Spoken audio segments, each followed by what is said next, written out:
Hola, ¿cómo están? Bienvenidos a un nuevo podcast desde la Sociedad Chilena de Medicina Reproductiva o SOCMER. Hoy día estamos con uno de los directores, de hecho es tesorero de la sociedad, el doctor Andrés Carvajal. Muy buenas tardes, Andrés. Bienvenido a este podcast, a esta instancia que tenemos para conocer más a los directores de la sociedad, pero también hablar de medicina reproductiva, que es lo que nos interesa, de la tecnología, de los avances que hoy día se tienen en esta materia. Y quiero partir por el principio, ¿cierto, Andrés? Primero es conocerte. Cuéntame, voy a partir un poco de la base. ¿Por qué elegiste ginecología? Partamos por ahí. ¿Qué te motivó a la ginecología? Bueno, muchas gracias por la invitación. Esto remonta a ciertos años atrás. Como ustedes bien saben, las carreras de medicina son largas y en las prácticas principales de medicina general uno va pasando por varias especialidades y en ese punto uno en general va más o menos orientándose a lo que más le atrae. A mí siempre me gustó más la parte de cirugía, más quirúrgico. Inicialmente me iba a orientar más a cirugía, de hecho. Y luego pasé por la pasada que llamamos internado, que es donde nos vive como más fuerte la especialidad en ginecología. Y ahí sí que me fui como enamorando un poco de la especialidad, esta duplicidad que tiene por un lado la parte de consulta médica y tiene adicionalmente esta parte más quirúrgica de ginecología. Este como binomio entre mamá y hijo que a mí me atrayó mucho desde el punto de vista como emocional y fue por ahí que me fue atrayendo esa parte en cuanto a ginecología y obstetricia. Y después hice la especialidad, trabajé algunos años como ginecólogo en general, atendiendo parto, lo habitual. Y me fui orientando mucho en ese camino más a la parte quirúrgica, lo que siempre me motivaba más. Y en ese tiempo, que fue como un poquito más de años atrás, estaba un poco más en boga esto de la cirugía endoscópica, que ahora ya es como todo más conocido, más difundido, pero en ese momento no era tanto. Y me fui dirigiendo mucho a la cirugía que llamamos endoscópica o mínimamente invasiva. Y de hecho partí por ahí, antes de medicina reproductiva partí por ahí. Me dediqué algunos años a medicina reproductiva, trabajé en un hospital asociado a eso, a estas cirugías de endometriosis, que había mucho beneficio de operarlas por vía endoscópica. Y ahí me fui dando cuenta que había muchas patologías que me tocaba operar que estaban muy relacionadas a infertilidad. Y ahí fui viendo que mucho de lo que me gustaba operar tenía también tratamiento médico, que era medicina reproductiva, y por ahí me fui orientando a medicina reproductiva. Y hasta hoy día hago todavía esta combinación médica de los tratamientos de fertilidad combinado con algunas cosas que son quirúrgicas. Cada vez, como va avanzando esto de la medicina reproductiva, es mucho más lo médico, más tratamientos de fertilidad actualmente que lo quirúrgico, le quita un poco. Pero siempre hay una combinación que es la que a mí me gusta mucho, ¿sí? Oye, y bueno, me imagino que como todo médico, en realidad médico especialista, después que se subespecializa más, te gusta mucho estudiar. Vi que hace poco habían presentado un estudio junto con gente de la Universidad Católica. ¿De qué se trataba ese estudio? Sí, hicimos un estudio que era, efectivamente, como tú dices, en la Universidad Católica, que era es un centro de neurología en realidad.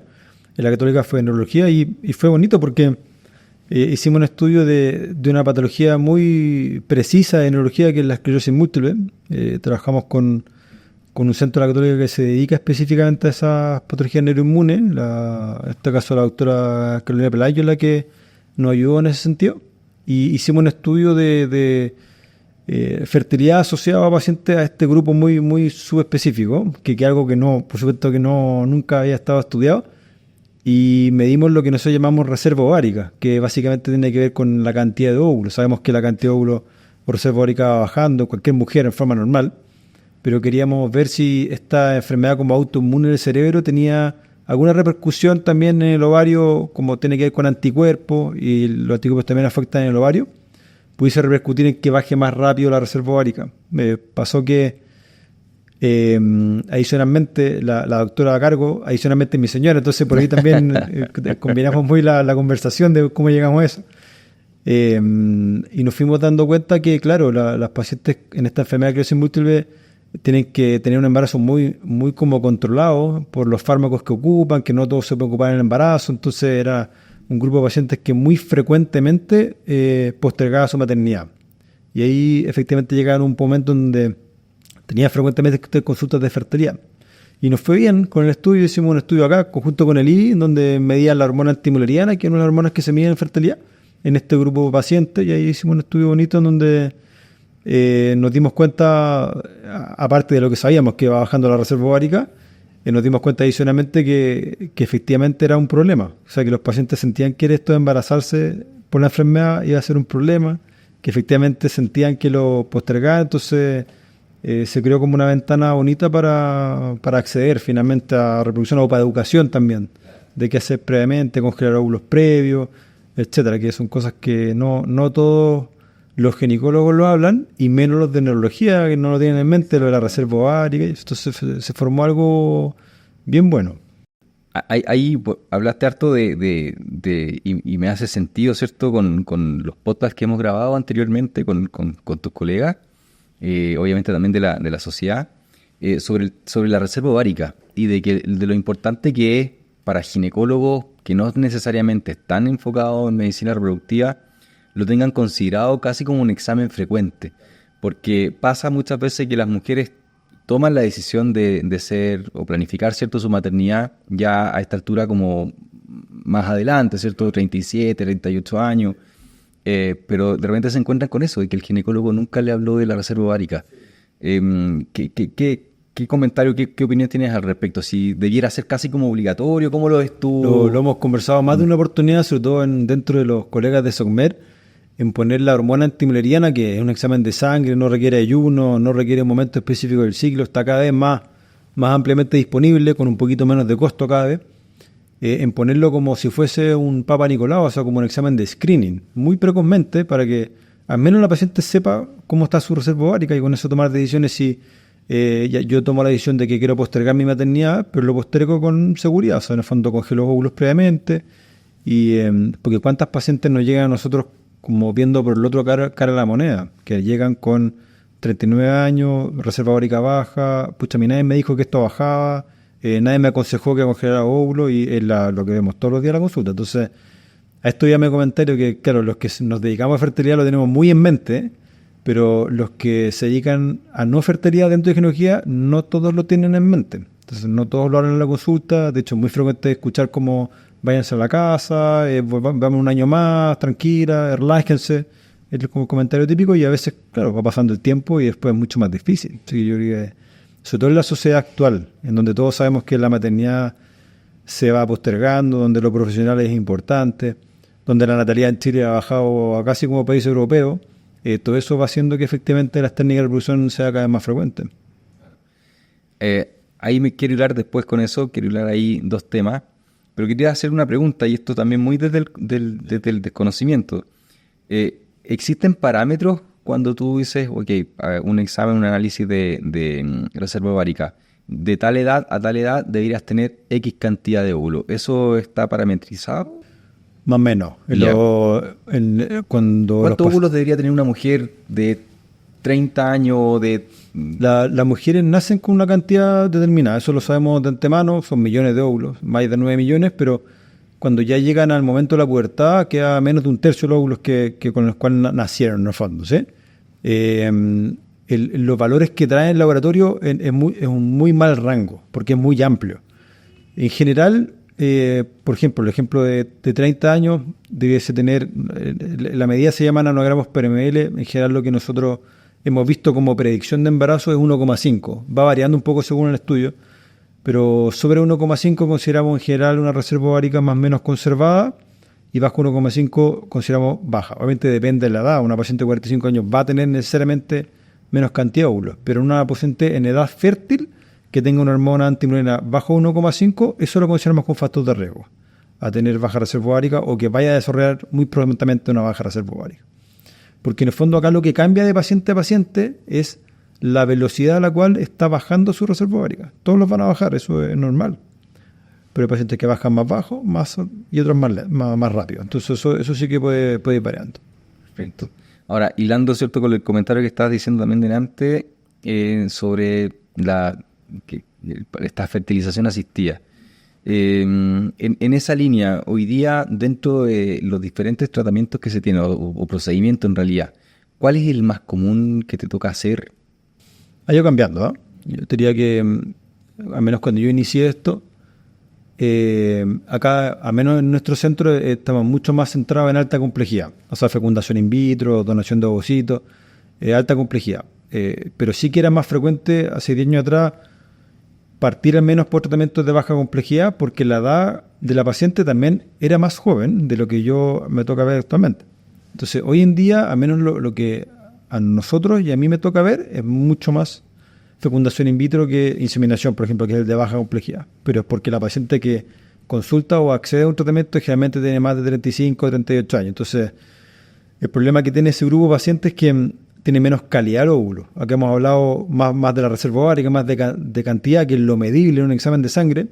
La calidad no es medible en un examen de sangre. El problema que tiene eso es que la única manera de poder medir la calidad es estudiando genéticamente los embriones, porque lo que hace que un óvulo esté alterado en calidad es que produce en la fecundación una alteración genética de ese embrión.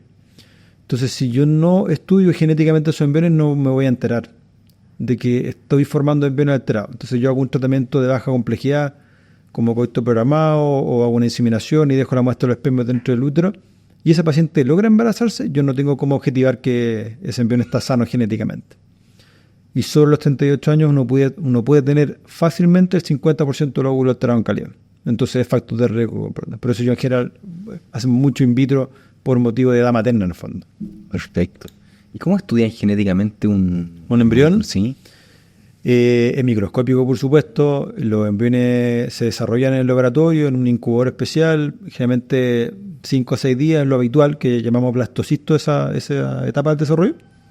Y se le hace una biopsia bajo microscópico, los embriólogos tienen mucho, en el fondo, experiencia en eso, y se saca un grupo de células que se llama trofectodermo, que es lo que forma posteriormente la placenta. Entonces no le provocamos un daño al embrión por la biopsia. Y esos grupos de células son los que determinan cómo está la genética del embrión, que mide lo que llamamos cromosomas. En el fondo, si ese embrión va a tener capacidad de implantación, o sea, va a ser viable, si va a implantar, si va a tener un aborto en el camino, si va a tener algún recién nacido con síndrome. Todo eso lo logra ver. Entre más edad tiene el óvulo, más alteraciones cromosómicas va a tener ese embrión estadísticamente, en el fondo. Por eso se habla mucho, nosotros estamos hipertrofiados un poco con los estudios genéticos porque lo vemos más.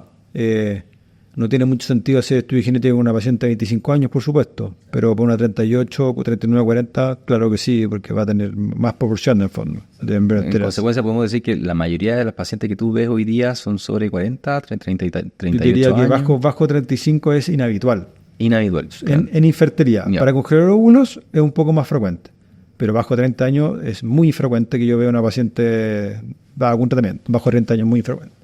Porque el deseo de embarazo también es muy frecuente actualmente bajo ese rango etario. Bueno, a propósito, nosotros estuvimos hace un tiempo atrás con la senadora Núñez y nos comentaba una noticia que probablemente se desarrolle durante el primer semestre del próximo año, que tiene que ver con dejar más democratizado, llamémoslo así, el tema del congelar óvulos. O sea, que hoy día está como muy, ¿cierto?, segmentado en ciertas clínicas o ciertos centros de reproducción. ¿Cuál es tu opinión al respecto?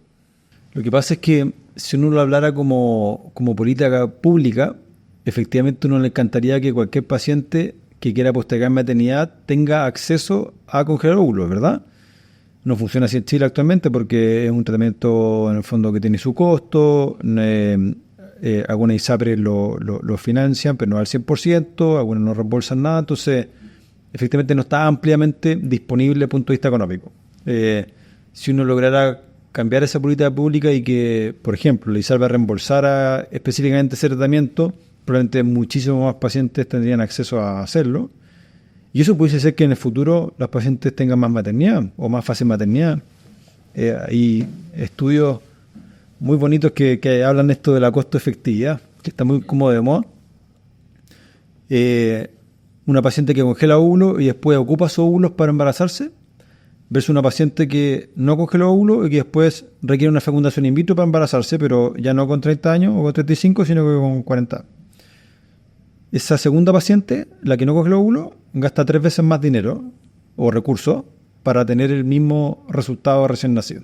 Entonces, si uno pensara como política pública, por así decirlo, si yo financio congelar óvulos a una paciente, a largo plazo probablemente va a ser menos caro. Todo eso en el contexto que efectivamente uno pudiese financiar los tratamientos a las pacientes como pasa en otros países, que tienen financiación tanto de congelar óvulos como también de inmune in vitro. ¿Y cómo ves tú hoy día la sociedad chilena? Bueno, está claro, los índices son súper evidentes de esta baja de natalidad. ¿A qué crees tú que se atribuye principalmente esta baja de natalidad? El factor principal es la edad materna de todas maneras, porque en el fondo la maternidad sabemos patentemente que la edad a la cual acceden a embarazo es más tardíamente, y eso necesariamente hace que tengan menos cantidad, menos calidad de óvulo y por lo tanto más técnicas de reproducción asociadas. Sí que ha habido un aumento menos fuerte, pero bueno, de infecciones de transmisión sexual, y eso hace también que repercuta en la parte genital femenina y masculina en realidad, afecta. Y lo tercero es los factores de riesgo como ambientales, sedentarismo por supuesto, tabaco, alcohol, eso afecta en el fondo la calidad de los gametos, el espermio. Hay un estudio que hizo un colega, el doctor Marconi, que es de los plásticos en el agua, que eso puede tener lo que llamamos fitoestrógenos, que eso puede como feminizar un poco a la parte espermática y eso disminuye un poquito la producción espermática. Esos factores en comunes también hacen que dificulte un poco más pero la edad materna es lejos lo más estudiado, lo principal. Sí, es bien, porque uno siempre esto como que el tema de la fertilización, la medicina reproductiva, como uno la enfoca 100% en las mujeres, claro. Como uno tiende a mirar para allá, cuando en realidad también, pues, cuando hablamos de reproducción, Sí. es de pareja, Claro, ¿cierto? Sea claro. hombre-mujer, mujer-mujer. Pero claro, cuando uno mira al hombre y ve el tema, el análisis del espermatozoide, efectivamente han salido estos estudios de que dice que estamos produciendo menos, pareciera. Sí. Aquí, cuando te toca ver pacientes, pues estamos hoy día en el IDI, ¿cierto? Un centro de medicina reproductiva, de hecho, que es uno de los más reconocidos del país. Te toca ver pacientes donde el problema no es necesariamente la mujer. De hecho, proporciones a grandes rasgos es 1/3 causa solo femenina, 1/3 completo es solo causa masculina y el otro tercio es combinado entre los dos factores. Entonces, 1/3 de los pacientes que consultan es mujer normal y factor masculino, o sea, es frecuente. No siempre se relaciona, a diferencia de la mujer, en la edad del hombre. Sí que sabemos que la producción espermática puede ir bajando con el tiempo, no tan dramáticamente como en el óvulo, pero sí que puede pasar. Pero todo esto del tabaco, sedentarismo, sí que afecta al espermiograma y es evidente en los parámetros. Sí. Y cuando se habla de incompatibilidad, eso muchas veces las parejas no se lo escucharlo. Sí. ¿Qué significa eso finalmente? Claro, no existe desde el punto de vista de fertilidad una incompatibilidad entre parejas. No es que sean incompatibles, por eso no se embarazan. Lo único que existe es una incompatibilidad que es genética. Eso quiere decir que todos podemos ser como portador de alguna enfermedad genética. El ejemplo más frecuente probablemente es la fibrosis quística. Para que uno tenga un recién nacido con fibrosis quística, esta es una enfermedad pulmonar grave, los dos papás tienen que tener el mismo gen. Entonces, cuando los dos papás justo tienen el mismo gen, pueden transmitir en el 25% de los casos esa enfermedad. A eso le llamamos incompatibilidad genética, que en el fondo tenés un gen portador que tú no eres enfermo, pero puedes transmitir la enfermedad. Pero es lo único, ¿eh? No es que pacientes sean incompatibles y por eso no se embarazan. Eso no existe. ¿Sí? Que eso es lo que uno escucha. Sí, es incompatible. muy frecuente escucharlo, de todas maneras. Sí.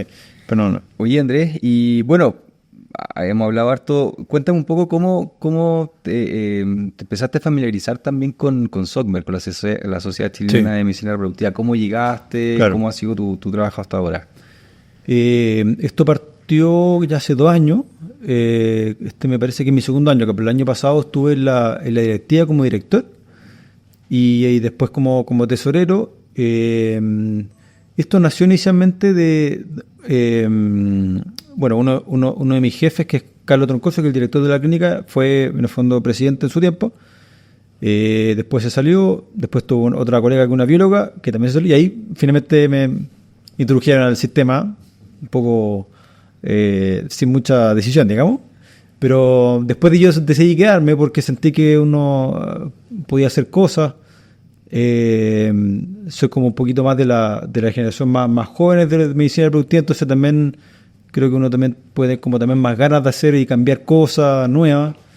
Coincidió que justo de los otros que están en la directiva fueron compañeros míos de la universidad, entonces creo que formó un grupo que motivaba mucho a hacerse estos cambios, estos que hemos conversado de el acceso a medicina reproductiva, en qué cosas podemos cambiar, educación mediante redes sociales, podcast que claro, antes tampoco había mucho, entonces eso creo que se ha formado algo lindo como de grupo para hacernos más conocidos, para llegar a acceso a ginecólogos que no se dediquen a medicina reproductiva como para información, esto de por favor pide la hormona antimuleriana, existe la congelación de óvulos para que lo recomienden, cosas de ese estilo de educación más básica de fertilidad. Eso es un poquito lo que me ha motivado.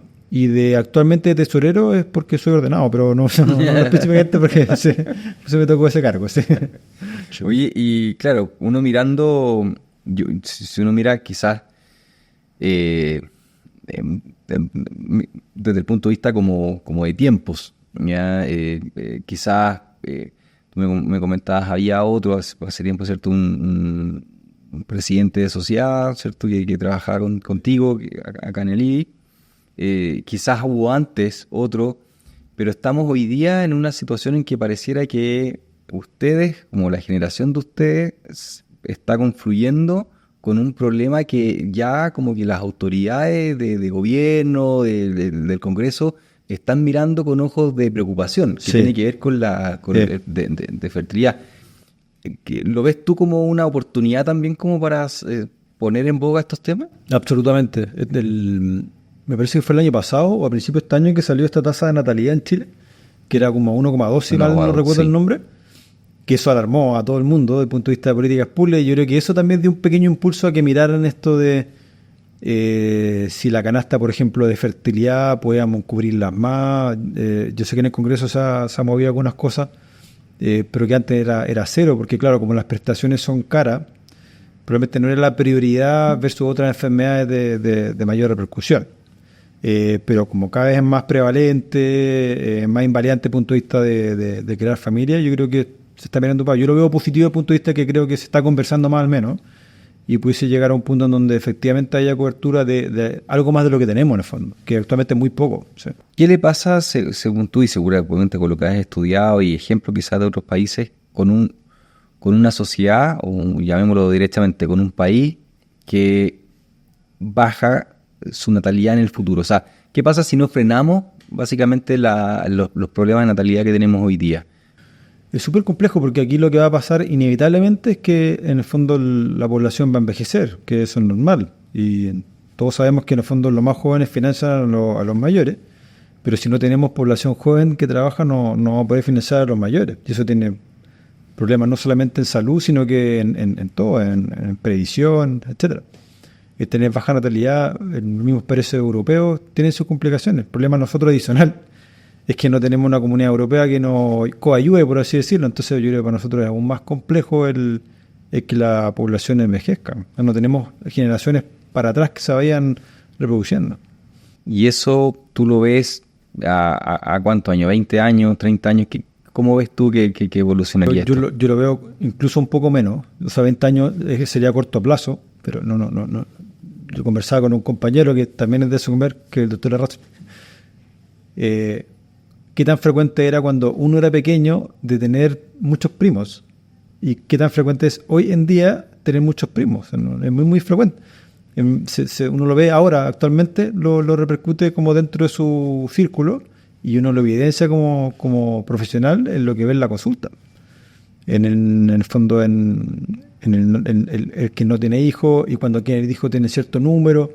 Todo eso también es un problema más grande que esto, ¿no? En el fondo, desde el punto de vista que hay un tema económico por atrás, de lo que va de la vida, en el fondo, de lo que te va a tener hijos, de mantención. Y yo creo que es un problema más grande que solamente políticas públicas, no sé. Sí. Yo personalmente tengo una amiga que hace poco estuvimos conversando y ella vive en Estados Unidos y quiere someterse a un tratamiento de fertilidad y se dio cuenta de que era mejor, más conveniente viajar a Chile. Absolutamente. Sí. Que de verdad que en Estados Unidos, entonces uno dice, a ver, ¿cómo? O sea, hacia acá supuestamente es caro, pero parece que en otros países es peor. ¿Cómo lo ves tú? Estados Unidos es como el ejemplo más extremo, y nosotros también tenemos pacientes de Estados Unidos que viajan, que es como raro, porque lejos, qué sé yo. Acá no son específicamente baratos los tratamientos, pero son 3 veces menos caros que en Estados Unidos. Entonces les es más conveniente el costo de viajar, estadía, lo que va el tratamiento, versus hacerlo ya. Y lo otro malo es que en Estados Unidos está muy como legalizada la medicina en general. Entonces, antes de hacer cualquier tratamiento, tienes una serie de exámenes protocolares que necesariamente tienen que hacer, y un paciente se puede gastar solo en exámenes $2,000 de partida antes de acceder a un tratamiento. Entonces, es extremadamente caro. Nosotros no estamos en ese punto, afortunadamente. ¿Sí? Pero eso se deberá principalmente por es raro, porque uno dice, bueno, en Chile es caro porque la oferta tampoco es tan amplia, ¿cierto? ¿Cuántos especialistas en medicina reproductiva hay en Chile? Muy poco. Entonces, muy poco. Uno dice, bueno, en Estados Unidos, uno dice, deben haber más, en consecuencia, a mayor oferta debería ser menos el precio, pero no pasa por eso. No, de hecho en Estados Unidos, uno me sale al contrario, no hay tantos subespecialistas en medicina reproductiva en Estados Unidos, comparativamente a la población mexicana, son pocos, de hecho. Y eso también hace que también en Estados Unidos todo es privado, al menos en medicina reproductiva. No hay un Estado que financie las cosas. Entonces también cada centro pone, por así decirlo, su precio. También hay una competencia desde ese punto de vista. No es como un poco en países europeos, que a veces tienen coberturas como estatales y que es todo un poquito más accesible y universal. Eso tiene algo muy bueno porque tienes más acceso, pero al mismo tiempo el tener universalmente acceso para todos necesariamente en algún punto va a bajar un poco la calidad del tratamiento, porque entre más tecnología uno tenga para hacer tratamiento, sobre todo fecundación in vitro, va a tener mejor resultado, que es el caso de esta clínica que tiene harta tecnología, el IBI. Pero no todos los laboratorios tienen la misma tecnología, básicamente por presupuesto. Entonces, si uno pusiera todo accesible al Estado, por así decirlo, y tratar de que todos tengan acceso, probablemente no va a ser la misma nivel de tecnología asociada al tratamiento, que es un poquito lo que pasa en Argentina, que tienen acceso como universal los pacientes, pero con una canasta determinada de hormonas que de ahí para arriba ya no cubren, en el fondo tienen menos tasas de éxito de los tratamientos por ese mismo motivo. Perfecto. Sí, entiendo que nosotros tenemos tasas de éxito. Nosotros en Chile tenemos muy buenas tasas, afortunadamente, comparativamente a otros países, sobre todo de Sudamérica. Muy bueno. Acá, por ejemplo, en el IBI hay muy buenas tasas de reproducción, pero porque también la tecnología asociada es muy buena.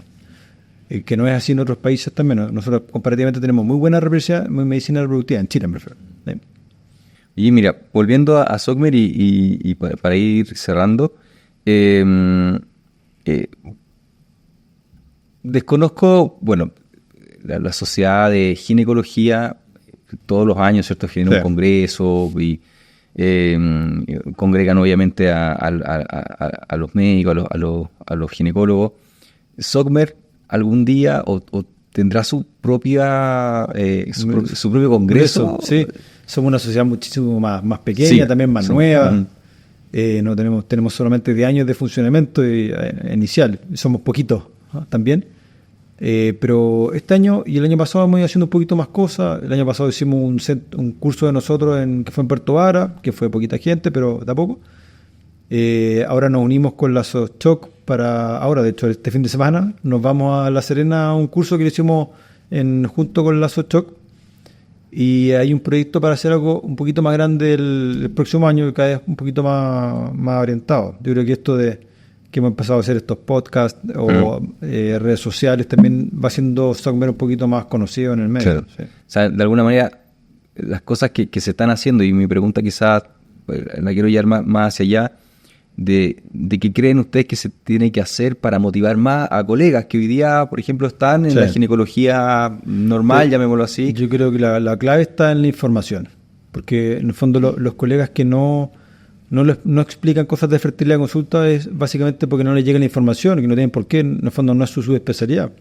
pero si uno lograra llegar a darle esa información de lo que es la reserva ovárica, lo que es la fragilidad en el fondo de la fertilidad con el futuro, esta técnica para congelar óvulos, también daría que en la consulta ginecológica normal se hablara más de eso y accediera al paciente después a un tratamiento o lo que sea. Claro. Porque quizás puede existir ahí quizás el temor de que, como todo médico, a veces siente que, derivar al paciente probablemente sea un paciente que pierda. O sea, que es como común ver eso. Eso es común. Yo creo que en el caso, no sé, tú vas a poner el ejemplo acá, no pasa en el fondo, porque, por ejemplo, nosotros solo hacemos medicina reproductiva. Claro. Esa paciente, si después se embaraza, siempre se va a ir de vuelta con Don Suki. Entonces, nosotros precisamente no tenemos ese problema, pero sí efectivamente hay colegas que hacen todo, que hacen parto, y ahí no sé si habrá un conflicto de interés de lo que ustedes dicen. Claro. Sí. Bien, Andrés, yo te quiero agradecer este tiempo. La verdad es que se nos pasó volando el tiempo. Pero nada, siempre es bien grato conocer a los directores de SOCMED, ver lo que están haciendo. Estuve en tu clínica hoy día, ¿cierto? Donde trabajas, que es bastante bonita.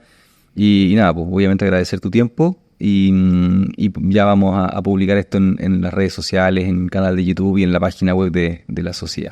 Muchas gracias por el tiempo y la dedicación. Gracias. Eso, gracias.